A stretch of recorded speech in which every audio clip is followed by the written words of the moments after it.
at this moment, our intelligence and counterterrorism professionals do not have any specific and credible information about an attack on the homeland. That said, we have to be vigilant.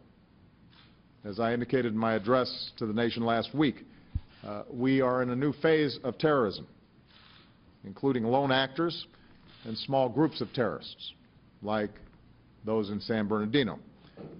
Because they are smaller, often self-initiating, self-motivating, they're harder to detect. That was President Obama speaking today from the National Counterterrorism Center. The president trying to reassure the American people about his ISIS strategy before the president heads off to Hawaii with his family for the holidays. So did the president effectively reassure the American people?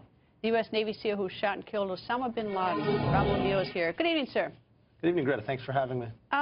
Nice to have you here. So, listening to the president's speech, what did he achieve? I don't think he achieved much. I mean, he came out and he wants to make it seem as if he's reassuring us. But I was just talking to some friends of mine on Capitol Hill, and what we've agreed upon is that he's just doubling down on failure. He's bringing up nothing new and just trying to say that, you know, what's going to happen, what we've been doing is still going to work, and we don't know it's coming. We can't, you know, nothing credible is coming, so we can't say, you know, I mean, it's not that hard to see what's coming. We just need to get to a spot where we're identifying the enemy, who it is, and then getting the right intelligence in the right place. Okay, so what would you do? I mean, because you actually have on-the-ground experience, so tell me what you do. Well, what I would do, I think one of the keys is human intelligence. You need to have people that are there. So, I mean, there are imams that want to report on radicals in their mosque. There are Muslims in their mosque that see radicals and want to report it. We need to have people in there that are working with us that want to do this. We need to put, you know, we don't need to be spying on them, but we need to have people with actionable intelligence in these mosques telling us who's being radicalized. I mean, I'm starting to see a pattern here. It's radical Islam.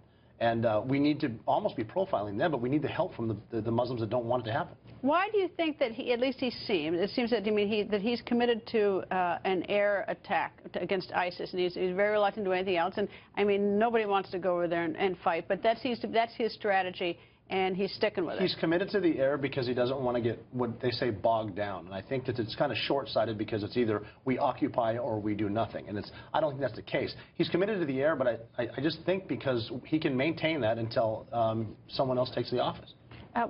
Do you know people are active duty now? I sure do. Yeah. And what are they saying about this? They're frustrated because of the lack of guidance and the lack of leadership. They're not sure what their mission is. A lot of them are deploying. And I talked to both the SEALs that I know, the special operators that I know, and their wives. And they're frustrated they're deploying because they don't know what they're going to be doing. They're going to go somewhere and sit, and they're not being utilized the way they want to be utilized. Do you hear anyone saying, no, Rob, you're all wrong, this is a good idea? As far as the airstrikes? Yeah, just the whole president's strategy. Do you hear, I mean, is there anyone, do you hear any, is there a... Well, it's not even so much, there is no strategy. I mean, we've got pilots over there that are dropping leaflets an hour before they drop bombs. And even though sometimes they don't even drop bombs, one, because the rules of engagement are so strict, the pilots don't want to go to jail for collateral damage. And I'm not making this up. They can't drop sometimes because of the effect it'll have on the environment. And when you start bringing in this climate change thing to a war, I mean, our priorities are way out of whack. All right, so the rules of engagement, when did they change? When did they change? Yeah. They change constantly, and the further we're in conflict, the more strict they get. When I was fighting in Iraq in 2007, our rules of engagement were really not lax, but they made us comfortable, a lot of latitude, and we never took advantage of them. We didn't murder people. We're very precise, and that's the way we are. We're the good guys. All the Americans are the good guys. And so what's it like now? Well, now it's these pilots are coming back with most of their payload just because there are truck drivers driving oil for ISIS.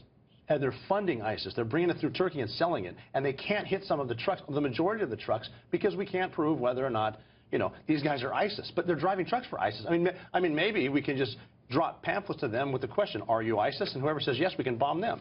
I mean, I don't know. There's just a lack of guidance. And is that something new to the Obama administration, or was the Bush administration? It started to get, you know, it started off on September 12, 2001, and then they started getting stricter and stricter with the rules of engagement to the point where they will stop you from striking people, shooting people, because they'll say, well, we just can't prove there's not a kid right next to them. And I'm all, you know, there shouldn't be collateral damage. But ISIS knows this, and they're putting human shields on all their targets. So when we strike them, we're going to kill innocent people just because ISIS puts them there. But we've got to strike at some point. Rob, thank you. Nice to see you. Absolutely, Greta. Great to see you.